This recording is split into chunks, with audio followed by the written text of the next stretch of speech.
Hello everyone, welcome back to my channel. This is Pramila Yadav. CTET success series में आपका फिर से स्वागत है।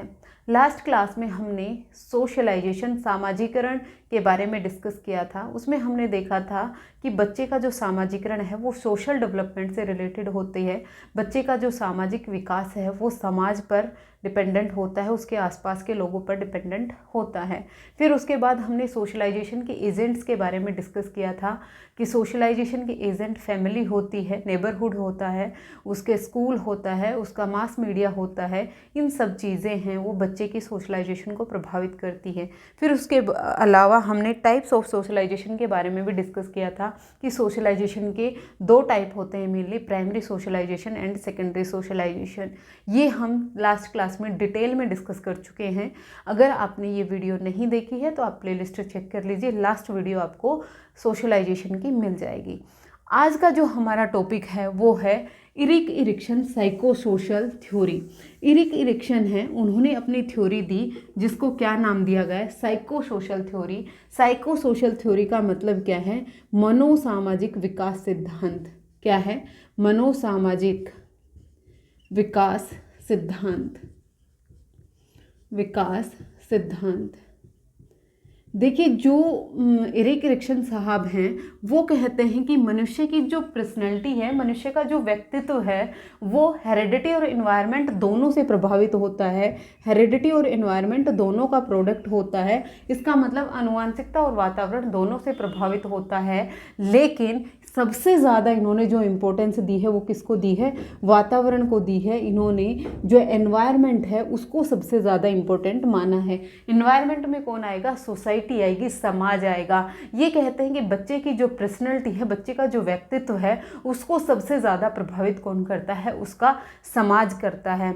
जो बच्चे की पर्सनैलिटी है, अनफोल्डिंग ऑफ ट्रेट्स, जो उसके ट्रेट्स जन्म से ही उसके अंदर प्रेजेंट हैं, उनको अनफोल्ड करना, उसकी मैच्योरिटी, एक तो बायोलॉजिकल मैच्योरिटी क्या है? उसकी जैसे जैसी उम्र बढ़ रही है उसकी जैविक परिपक्वता और उसके वातावरण पर डिपेंडेंट होती है। इसीलिए इनकी थ्योरी को क्या बोला गया है? मनोसामाजिक विकास बोला गया है, साइको सोशल डेवलपमेंट थ्योरी बोला गया है।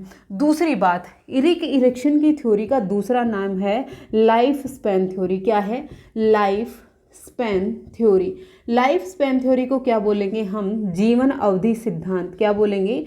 जीवन अवधि सिद्धांत। जीवन अवधि सिद्धांत क्यों कहा गया? क्योंकि जो इरिक इरिक्सन साहब हैं वो मानते हैं कि मनुष्य के जो व्यक्तित्व है, पर्सनैलिटी है, उसका जो विकास है वो जीवन पर्यंत होता रहता है।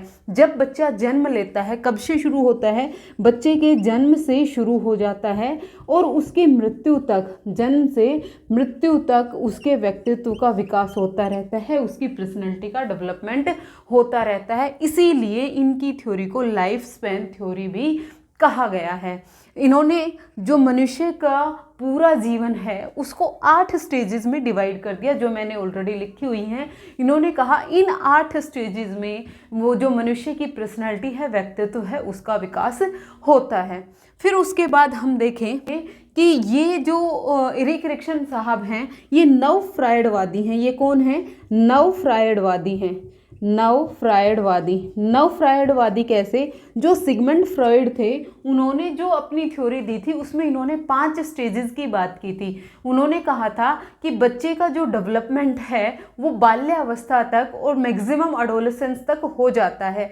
लेकिन जो नव फ्रायडवादी हैं, जैसे एडलर हो गए, जैसे इरिक इरिक्सन हो गए, ये मानते हैं कि बच्चे का जो डेवलपमेंट है वो जीवन पर्यंत चलता रहता है। जब से उसने जन्म लिया तब से शुरू होकर और मृत्यु तक उसका जो सोशलाइजेशन है, जो सामाजिक विकास है, जो उसकी व्यक्तित्व का विकास है वो होता रहता है। तो ये कौन है? ये नव फ्रायडवादी हैं। इन्होंने ये जो सिद्धांत है ये कब दिया था? ये 1963 में दिया था। 1963 में इनकी एक बुक आई थी, एक पुस्तक आई थी जिसका नाम क्या था? चाइल्डहुड एंड सोसाइटी, जिसको हम क्या बोलेंगे? बचपन और समाज। जिसे क्या बोलेंगे? बचपन और समाज। इन्होंने एक बुक दी थी, उस बुक में इन्होंने अपनी थ्योरी दी थी, Eric Erikson psycho social theory. अब आप ये समझिए इस टॉपिक से क्वेश्चन कैसे आते हैं। इस टॉपिक से डायरेक्ट क्वेश्चन पूछा गया है कि साइको सोशल थ्योरी है ये किसने दी है। तो साइको सोशल थ्योरी है ये किसकी है, इरिक इरिक्सन साहब की है, ये आपको ध्यान रखनी है। कई बार रिपीटेडली सेम क्वेश्चन पूछा गया है, डायरेक्ट नाम पूछा गया है मनोसामाजिक विकास। मनोसामाजिक विकास को कई बार अहम मनोसामाजिक विकास भी बोल दिया जाता है। तो इसके प्रतिपादक कौन हैं, तो इसके प्रतिपादक इरिक इरिक्सन हैं। उसके अलावा दूसरा क्वेश्चन क्या पूछा जाता है, दूसरा क्वेश्चन इन स्टेजेस से पूछा जाता है। स्टेजेस से भी डीप में क्वेश्चन आपसे नहीं पूछा जाता है, सिर्फ और सिर्फ इसका नाम पूछा जाता है और पूछा जाता है कि ये कौन से टाइम पीरियड से रिलेटेड है। टाइम पीरियड का मतलब क्या है, ये अर्ली चाइल्डहुड से कौन सी जो स्टेज है वो रिलेटेड है, एडोलेसेंस से कौन सी स्टेज रिलेटेड है, बाल्यावस्था से कौन सी स्टेज रिलेटेड है, इस तरह का क्वेश्चन आपसे पूछा जाता है। इसके अलावा आपसे ये सीक्वेंस पूछी जाती है, क्या पूछी जाती है, इसकी सीक्वेंस पूछी जाती है। पहले नंबर पर कौन सी स्टेज आएगी, दूसरे नंबर पर कौन सी स्टेज आएगी, तीसरे नंबर पर कौन सी स्टेज आएगी, यहाँ से क्वेश्चन पूछा जाता है। तो आपको मोस्ट इंपॉर्टेंट चीज़ क्या है कि आपको ये जो स्टेजेस हैं ये सीक्वेंस से लर्न करनी है। पहले नंबर पे ये आएगी, दूसरे पर ये आएगी, तीसरे पर ये आएगी, इनकी स्टेजेस सीक्वेंस से लर्न करनी है। और फिर आपको लर्न करना है इनका टाइम पीरियड कि जो ट्रस्ट वर्सेस मिसट्रस्ट है ये कौन से टाइम पीरियड में आएगी, इंडस्ट्री वर्सेस इन्फीरियरिटी है ये कौन सी स्टेज में आएगी, कौन से टाइम पीरियड में आएगी, ये सब हमें पता होना चाहिए। ये 3 से 4 टाइप के क्वेश्चन ही इस थ्योरी से पूछे जाते हैं, इससे बाहर आपसे कोई क्वेश्चन नहीं पूछा जाता है। और अगर आप बहुत ही इंपॉर्टेंट चीज़ें पढ़ने चाहें तो आप पहली 5 जो स्टेजेस हैं, यहाँ तक की ये जो 5 स्टेज हैं आप यही तैयार कर लें, क्योंकि चाइल्ड साइकोलॉजी में मैक्सिमम यहीं तक ही क्वेश्चन बनता है, यहाँ से कभी क्वेश्चन पूछा ही नहीं गया है। सिर्फ और सिर्फ आपसे क्वेश्चन इन्हीं 5 स्टेजेस से पूछा जाता है और इन 5 स्टेजेस में भी ये चौथी और 5वीं स्टेज है, यहाँ से रिपीटेड क्वेश्चन पूछा जाता है। तो आपको समझ में आ गया होगा कि आपके एग्जाम में क्वेश्चन कहाँ से किस तरह से पूछा जाएगा। पहला आपको नाम याद रखना है, साइको सोशल थ्योरी किसने दी थी, इरिक इरिक्सन ने दी थी। इस थ्योरी का दूसरा नाम क्या है, लाइफ स्पैन थ्योरी है। इसमें इन्होंने समाज को सबसे ज़्यादा इम्पोर्टेंट माना है, सोसाइटी को सबसे ज़्यादा इम्पोर्टेंट माना है, सोसाइटी और कल्चर को वाइगोस्की ने भी इम्पोर्टेंट माना है। आप याद रखिएगा, कन्फ्यूज मत होइएगा। जहाँ पर भी आपको मनोसामाजिक विकास का सिद्धांत आएगा तो वो इरिक इरिक्सन ने दिया है। बच्चे वाइगोस्की और इरिक इरिक्सन में कंफ्यूज हो जाते हैं, तो आप याद रखिएगा। जो बच्चे का सोशलाइजेशन है वो जन्म से शुरू होता है, मृत्यु तक चलता रहता है। ये नव फ्राइडवादी हैं, यहाँ से क्वेश्चन नहीं पूछा गया है। बुक आप याद रख लीजिएगा, इनकी बुक है कौन, बचपन और समाज, इन्होंने बुक दी थी जिसमें इन्होंने अपनी ये थ्योरी दी थी। अब हम जो ये हमारी स्टेजेस हैं इनको 1 बाय 1 डिस्कस करने वाले हैं। बहुत इंटरेस्टिंग थ्योरी है ये, हम अपने लाइफ से जोड़कर समझेंगे तो बहुत इजीली समझ पाएंगे। हमारे आसपास छोटे बच्चे भी हैं, उनसे बड़े भी हैं, हर तरह के बच्चे, हर तरह के वयस्क अडल्ट हमारे पास मौजूद हैं। जब हम इस थ्योरी को पढ़ रहे हैं तो आप उन चीज़ों को उस आदमी से कनेक्ट करते हुए पढ़िएगा तो आपको ये चीज़ें अच्छे से लर्न रहेंगी। पहली स्टेज आती है हमारी, क्या है, trust versus mistrust. Trust versus mistrust, trust versus mistrust है ये पहली स्टेज है।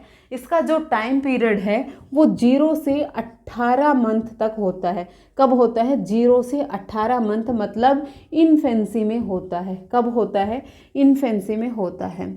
देखिए, जो इरिक इरिक्सन साहब हैं वो कहते हैं कि हर एक स्टेज में जो बच्चा है उसके सामने कुछ क्राइसिस आते हैं, कुछ चैलेंज आते हैं। वो जो चैलेंज हैं, वो जो क्राइसिस हैं, जब बच्चा उसमें फंसता है, जब उस कॉन्फ्लिक्ट में फंसता है तो वो उस द्वंद्व को, उस कॉन्फ्लिक्ट को सुलझाने की कोशिश करता है। जब वो उस कॉन्फ्लिक्ट को सुलझाने की कोशिश कर रहा होता है, अगर उसने वो कॉन्फ्लिक्ट सुलझा लिया तो उसकी लाइफ में एक पॉजिटिव नज़रिया बनेगा। लेकिन अगर वो उस कॉन्फ्लिक्ट को नहीं सुलझा पाया तो लाइफ को लेकर उसको एक नेगेटिव नज़रिया बन जाता है। हर एक स्टेज के क्राइसिस होते हैं, चैलेंज होते हैं, कॉन्फ्लिक्ट होते हैं, द्वंद्व होते हैं। और जब बच्चा उस द्वंद्व को, उस कॉन्फ्लिक्ट को सुलझा रहा होता है तो उसकी दो साइड होती हैं। अगर उसने सुलझा लिया तो वो पॉजिटिव साइड में चला जाएगा, और अगर उसने वो कॉन्फ्लिक्ट नहीं सुलझाया तो वो नेगेटिव साइड में चला जाएगा। इसका मतलब पॉजिटिव और नेगेटिव दोनों एस्पेक्ट होते हैं हर एक स्टेज के। पॉजिटिव और नेगेटिव, सकारात्मक और नकारात्मक दोनों प्रकार की यहाँ पर चीज़ें होती हैं। देखिए पहली स्टेज की हम बात करें, ट्रस्ट वर्सेस मिसट्रस्ट। इसका मतलब क्या है? ट्रस्ट का मतलब होता है विश्वास बनाम अविश्वास की अवस्था।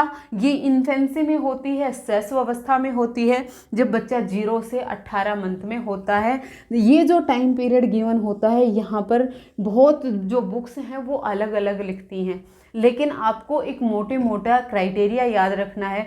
कई बार यहाँ से 1 से 2 साल तक दे रखा होता है, कई बार यहाँ से 0 से 2 साल तक दिया हुआ होता है। तो आप जो ऑप्शन दिए हुए होते हैं उसका जो क्लोजेस्ट आंसर होता है उसको देख के आंसर दीजिएगा।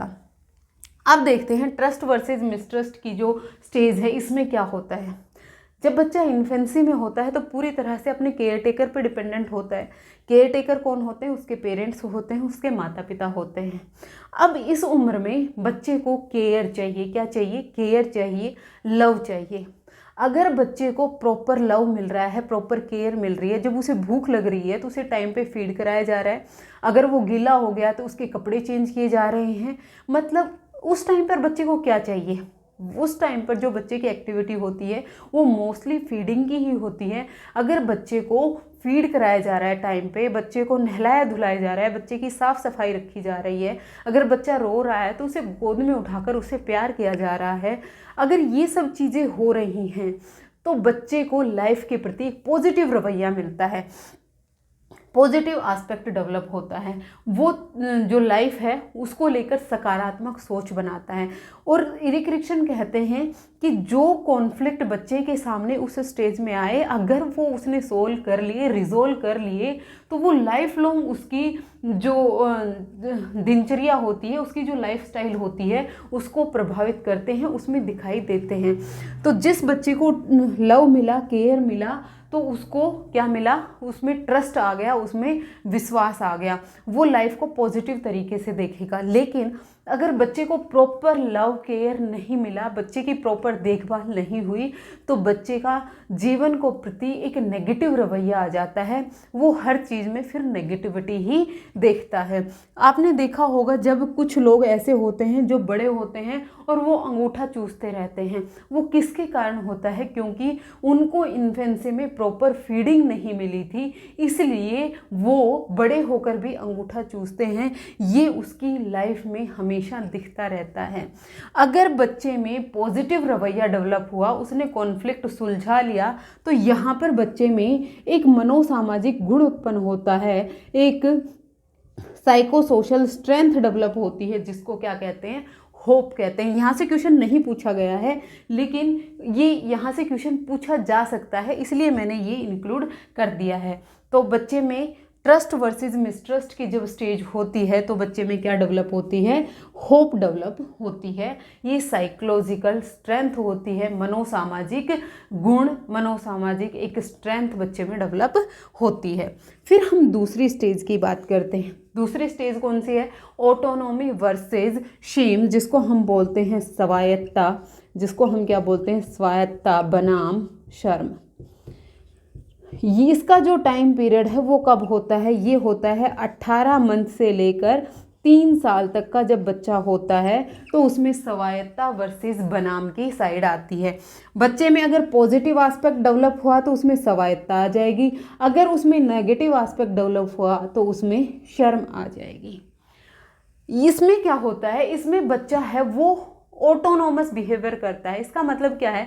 वो खुद के काम खुद करना चाहता है, खुद के कपड़े वो खुद पहनना चाहता है, खुद खाना खाना चाहता है, खुद अपनी शू लेसिस बांधना चाहता है, खुद नहाना चाहता है, मतलब बच्चा इंडिपेंडेंट बनना चाहता है।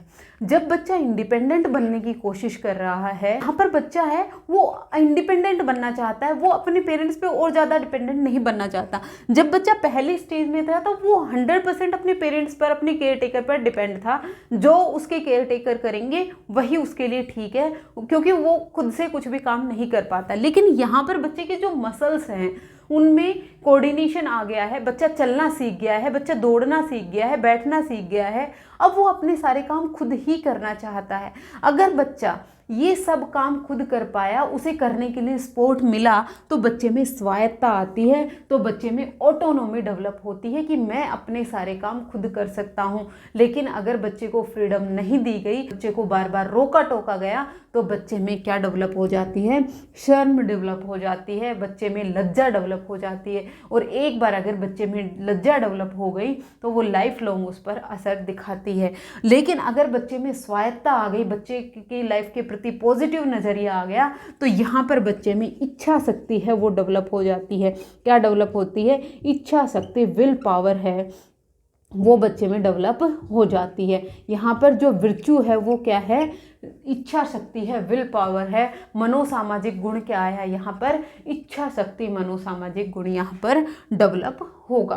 फिर हम थर्ड स्टेज की बात करते हैं। किसकी बात करते हैं, थर्ड स्टेज है हमारी इनिशिएटिव वर्सेस अपराध बोध, इनिशिएटिव वर्सेस गिल्ट। इसका मतलब क्या है, पहल बनाम अपराध बोध। ये कौन सी स्टेज है, ये थर्ड स्टेज है। और इसका जो कार्यकाल होता है, इसका जो टाइम पीरियड होता है वो कब होता है, ये होता है 3 ईयर टू 6 ईयर्स। 3 ईयर से 6 ईयर कौन सा हो गया, अर्ली चाइल्डहुड हो गया। कौन सा हो गया, अर्ली चाइल्डहुड हो गया। या फिर इसको हम बोलते हैं प्री स्कूल एज। क्या बोलते हैं, pre school age. Pre school age, इस टाइम पर बच्चा कहाँ पर पढ़ने जाता है, बच्चा प्री स्कूल में पढ़ने जाता है, आंगनबाड़ी में पढ़ने जाता है, बाल वाटिका में पढ़ने जाता है। जब बच्चा अपने परिवार से निकलकर कहाँ जाएगा, प्री स्कूल में जाएगा, बाल वाटिका में जाएगा, तो वहाँ पर बच्चा क्या करेगा, इनिशिएटिव लेना शुरू करेगा। इनिशिएटिव लेना का मतलब क्या है, वो हर काम में पहल करना चाहता है, वो अपने सारे काम खुद करेगा। मतलब मान लीजिए वो एक पेंटिंग करना चाहता है, वो एक ड्राइंग बनाना चाहता है, कुछ आर्ट एंड क्राफ्ट के काम करना चाहता है, तो यहाँ पर जब उसे टीचर से अप्रिसिएशन मिलेगा, यहाँ पर जो टीचर हैं वो इम्पोर्टेंट हैं। यहाँ पर इम्पोर्टेंट कौन है, टीचर हैं। इससे पहले वाले जो 2 स्टेजेस थी वहाँ पर जो पेरेंट्स थे वो इम्पोर्टेंट थे, क्योंकि बच्चा मोस्टली अपने परिवार के साथ, अपने पेरेंट्स के साथ रह रहा था। लेकिन अब जो बच्चा है वो टीचर्स के कांटेक्ट में आ गया है, तो यहाँ पर जो टीचर्स हैं वो इम्पोर्टेंट होते। जब बच्चा कोई काम करने के लिए पहल कर रहा होता है, तो अगर वो उस काम को अच्छे से कर पाया और अगर उसे उस काम को लेकर एप्रिसिएशन मिला, उसको शाबाशी मिली, तो बच्चे में क्या डेवलप होता है, बच्चे में डेवलप हो जाती है पहल। लेकिन अगर बच्चा वो काम अच्छे से नहीं कर पाया, तो बच्चे में क्या आ जाता है, अपराध बोध आ जाता है। क्या आ जाता है, अपराध बोध। फिर वो लाइफ टाइम लगता है उसे कि वो तो कुछ काम कर ही नहीं सकता है, वो किसी लायक नहीं है। ये चीज़ बच्चे में कब डेवलप होगी, जब बच्चा 3 से 6 साल का होगा, जब बच्चा प्री स्कूल में जा रहा होता है। लेकिन अगर बच्चे को अच्छा काम करने के लिए सराहा गया, इनिशिएटिव लेने के लिए, पहल लेने के लिए उसको सपोर्ट की गई, तो बच्चे में क्या डेवलप होगा, एक विर्चू डेवलप होगा, एक मनोसामाजिक गुण डेवलप होगा, जिसको हम बोलेंगे उद्देश्य, जिसको हम बोलेंगे पर्पज। तो बच्चे में पर्पज कौन सी स्टेज में डेवलप होगा, थर्ड स्टेज में डेवलप होगा। फिर उसके बाद हम फोर्थ स्टेज की बात करें। जो फोर्थ स्टेज है वो है हमारी इंडस्ट्री वर्सेस इन्फीरियोरिटी का है, इंडस्ट्री वर्सेस इन्फीरियोरिटी, जिसको हम क्या बोलते हैं, परिश्रम बनाम हीनता। जो फोर्थ स्टेज है वो है हमारी परिश्रम बनाम हीनता, बनाम हीनता। इसका जो टाइम पीरियड है वो कौन सा है, ये 6 से 12 साल है। और इसको हम क्या बोलेंगे, इसको हम बोलते हैं लेटर चाइल्डहुड। क्या बोलते हैं, लेटर चाइल्डहुड बोलते हैं। और ये जो एज होती है ये कौन सी होती है, स्कूल एज होती है, विद्यालय की उम्र होती है। जब बच्चा विद्यालय में जाता है तो वो बहुत मेहनत करता है, मतलब जो हार्ड वर्क होता है वो करता है। यहाँ पर बच्चा फुल अपना आउटपुट देना चाहता है, वो अपना 100% देना चाहता है। कोई भी काम करने के लिए वो भाग दौड़ खूब करेगा, खूब भाग दौड़ करेगा, जितना मर्जी उससे करवा लो। अगर वो भाग दौड़ कर रहा है और उससे उसको पॉजिटिव रिजल्ट मिले, तब तो बच्चे में एक विर्च्यू डेवलप हो जाएगा, एक मनोसामाजिक गुण डेवलप हो जाएगा, जिसको बोला गया है सामर्थ्य। जिसको क्या बोला गया है? सामर्थ्य बोला गया है। लेकिन अगर बच्चे को वो भागदौड़ करने पर भी वो रिजल्ट नहीं मिले तो बच्चे में क्या डेवलप हो जाएगी? हीनता डेवलप हो जाएगी। और वो जो हीनता है वो लाइफ लॉन्ग बच्चे में दिखाई देती है। तो जो परिश्रम और बनाम की स्टेज है, यहाँ पर बच्चा क्या करता है, जैसे स्कूल में जितनी भी एक्टिविटीज़ होंगी उन सभी में पार्टिसिपेट लेगा। जैसे स्पोर्ट्स की जो एक्टिविटी होगी उसमें पार्ट लेगा। अगर वो उसमें पार्ट ले रहा है और अगर उसमें पॉजिटिव रिजल्ट आए तो उसमें क्या डेवलप होता है? सामर्थ्य डेवलप हो जाता है। उसमें क्या डेवलप होता है? सामर्थ्य डेवलप होता है। लेकिन अगर उसमें नेगेटिव चीज़ें आई तो उसमें हीनता डेवलप हो जाएगी। ये 4th स्टेज थी।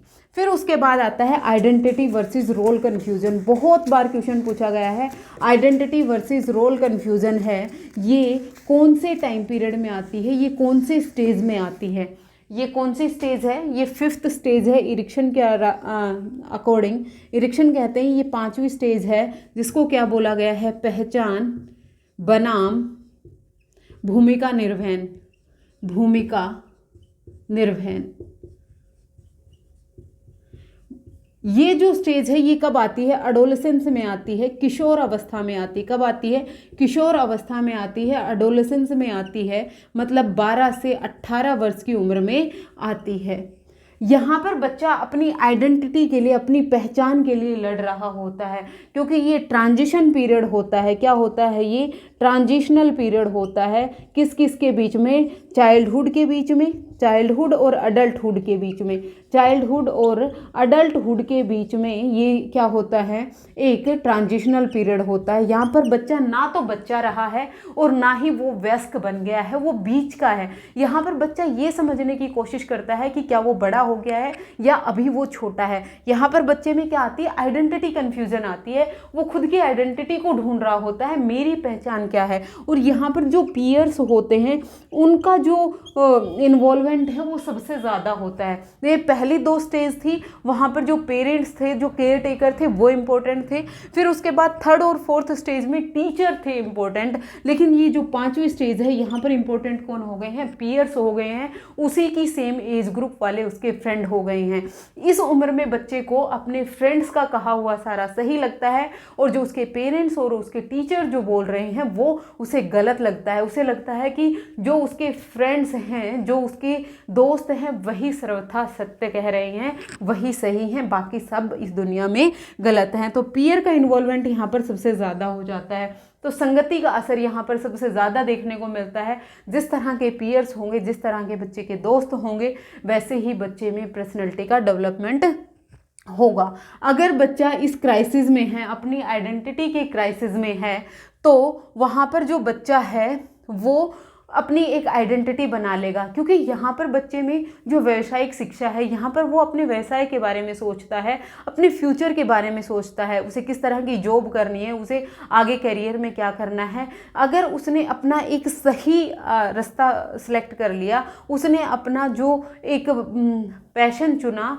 अपना एक प्रोफेशन चुना, अगर वो उसको चुनने में कामयाब रहा तो उसे अपनी एक आइडेंटिटी मिल जाएगी। और अगर वो ये करने में कामयाब नहीं रहा तो उसे क्या होगा? भूमिका अपनी निर्वहन करने में संघर्ष का सामना करना पड़ेगा। और अगर इस उम्र में बच्चा अपनी आइडेंटिटी नहीं बना पाया तो उसकी सारी ज़िंदगी आगे की खराब हो जाती है। उसे अपनी लाइफ को लेकर कोई वर्च्यू ही, कोई पर्पज ही नहीं मिलता है, कोई उद्देश्य नहीं मिलता है कि वो लाइफ में क्या करे। अगर बच्चा इस टाइम पर पहचान बना लेता है तो बच्चे में क्या आती है?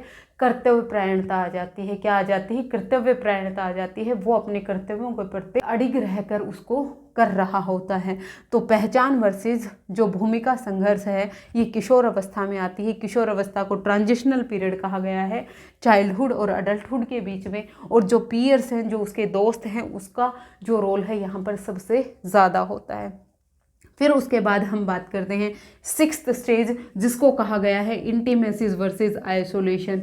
इंटीमेसीज वर्सेस आइसोलेशन है, ये यंगर अडल्टहुड में आता है। यंगर अडल्टहुड का मतलब क्या है, ये 18 से लगभग 25 साल की उम्र में आता है। यहाँ पर जो मनुष्य है वो प्रेम संबंध के बारे में सोचता है, वो इंटीमेसी के बारे में सोचता है, रोमांस के बारे में सोचता है। मेरा एक अच्छा सा पार्टनर हो जिसके साथ मैं मोमेंट्स शेयर करूँ, जिसके साथ मैं रोमांस करूँ। ये सब चीज़ें कहाँ आती हैं, ये आपकी सिक्स्थ स्टेज में आती हैं, जिसको घनिष्ठता वर्सेस अलगाव बोला गया है। अगर इस स्टेज में मनुष्य को एक अच्छा जीवन साथी मिल जाता है तो वो लाइफ को लेके पॉजिटिव हो जाता है, और उसमें जो वर्च्यू डेवलप होता है वो होता है लव, वो होता है प्यार। लेकिन अगर उसे कोई अच्छा जीवन साथी नहीं मिला तो वो अलगाव में चला जाता है, आइसोलेशन में चला जाता है। वो किसी से बातचीत करना पसंद नहीं करता, एकांत में रहना पसंद करता है। तो ये सिक्स्थ स्टेज थी। फिर उसके बाद हमारी सेवन्थ स्टेज आती है, जिसको हमने बोला है जर्नेटिविटी वर्सेस स्टेग्नेशन। जर्नेटिविटी मतलब उत्पादकता बनाम स्थिरता। ये कब आती है, ये अडल्टहुड में आती है, लगभग 25 से 35 या 40 साल तक। इस उम्र में जो वयस्क होता है उसमें जर्नेटिविटी उत्पादकता होती है, मतलब वो अपने समाज के लिए, देश के लिए, राष्ट्र के लिए कुछ करना चाहता है। जब वो अपने देश के लिए, राष्ट्र के लिए कुछ करना चाहेगा और अगर वो कर पाया तो उसमें देखभाल, उसमें केयर का वर्च्यू डेवलप होगा। लेकिन अगर वो ऐसा नहीं कर पाया तो उसमें क्या आ जाती है, स्टेग्नेशन आ जाती है, उसमें स्थिरता आ जाती है। फिर लास्ट स्टेज आती है जिसको हम बोलते हैं integrative versus despair. Integrated versus despair मतलब संपूर्णता बनाम हताशा। ये जो टाइम पीरियड होता है ये आखिरी का समय होता है, जो ओल्ड एज आ गई वो होती है। यहाँ पर मनुष्य है वो अपने पूरे जीवन में उसने क्या किया है उसके बारे में रिव्यू कर रहा होता है, सोच रहा होता है क्या उसने पाया और क्या उसने खोया। अगर उसने लाइफ में वो चीज़ें कर ली जो वो करना चाहता था तो उसमें संपूर्णता आ जाती है। लेकिन अगर बुढ़ापे में भी उसे ऐसा लगता है कि जो उसे करना चाहिए था वो नहीं कर पाया तो उसमें हताशा आ जाती है। आपने देखा होगा ओल्ड एज वाले कुछ लोग तो ऐसे होते हैं जो हमेशा खुश रहते हैं, हंसी मजाक करते हैं, हर जगह जाते हैं, बातचीत करते हैं, तो उन लोगों ने संपूर्णता को प्राप्त किया है। लेकिन कुछ बुजुर्ग ऐसे होते हैं जो हमेशा चिड़चिड़े रहते हैं, उनको कुछ भी बात करना पसंद नहीं आता है। वो किसके कारण होता है, हताशा के कारण होता है। वो लाइफ के प्रति सेटिस्फाई नहीं होते हैं, जो वो ज़िंदगी में करना चाहते थे वो नहीं कर पाए, इसलिए वो हैरान परेशान रहते हैं। ये थी 8 स्टेजेस जो किसने दी, इरिक इरिक्सन ने दी। इरिक इरिक्सन की जो साइको सोशल थ्योरी है ये सबसे लंबी है, 8 स्टेजेस इन्होंने ही पूरे जीवन को डिस्कस किया है। बाकी जितने भी साइकोलॉजिस्ट हैं मेनली उन्होंने एडोलेसेंस या फिर अडल्टहुड तक की बात की है, इन्होंने पूरी ज़िंदगी को लेके बात की है। ये कहते हैं कि मनुष्य की जो पर्सनैलिटी है, जो व्यक्तित्व है, वो लाइफ लॉन्ग चलता रहता है, इसीलिए इनकी थ्योरी को लाइफ स्पैन थ्योरी कहा गया है। होपफुली आपको इरिक इरिक्सन की मनोसामाजिक विकास का सिद्धांत है ये समझ में आ गया होगा। अगर आपको कोई भी डाउट है तो आप मुझे कमेंट सेक्शन में पूछ सकते हैं, मैं उसका ज़रूर से रिप्लाई देने की कोशिश करूँगी। आज के लिए इतना ही, मिलते हैं नेक्स्ट क्लास में फिर से। Thank you very much.